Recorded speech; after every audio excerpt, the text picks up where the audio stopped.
Kuelekea michezo ijayo katika group stage mara baada ya klabu ya Yanga kuweza kuvuka kuingia katika hatua ya makundi, ambapo kundi lao ni kundi la moto kweli kweli. Huu umekuwa ni mjadala mzito sana huko mitaani pamoja na kwenye magrupu mbalimbali mitandaoni. Ukifuatilia kwa makini hatua kwa hatua utafahamu ya kwamba mashabiki wengi wa Yanga wamekuwa wakilijadili swala hili kwamba klabu ya Yanga imeweza kuwekwa katika kundi ambalo kwa hakika lina virabu ambavyo viko noma kweli kweli.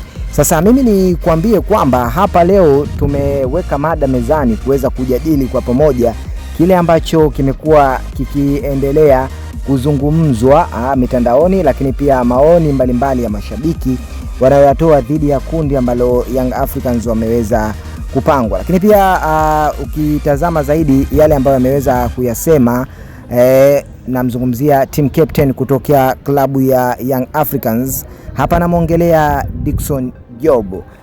Jina lake linafanana na vitendo. Bwana Job hakika ni Job kweli, mpaka kufikia ukapten basi sio swala rahisi.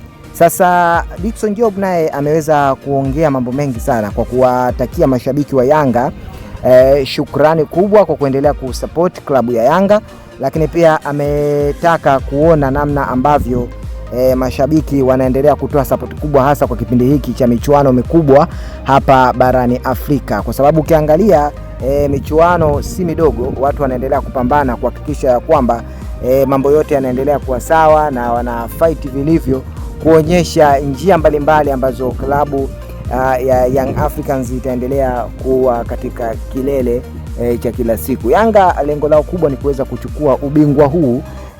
Msimu uliopita waliweza kufika kwenye robo finali zile dhidi ya Mamelodi na tukaona mengi yakatokea, Aziz Ki goli lake, utata wa hapa na pale, lakini yote hayo yalishaweza kupita. Hivi sasa tutarajie kuona makubwa zaidi kutoka kwa klabu ya Young Africans kwa kuwa vikosi vimeboreshwa na kuna wachezaji wapya wachanga ambao damu zao ni za moto, zimechangamka kweli kweli. Tushuhudie ni kipi ambacho kitaenda kutokea, na pongezi kubwa ziende kwenye uongozi wa klabu ya Young Africans.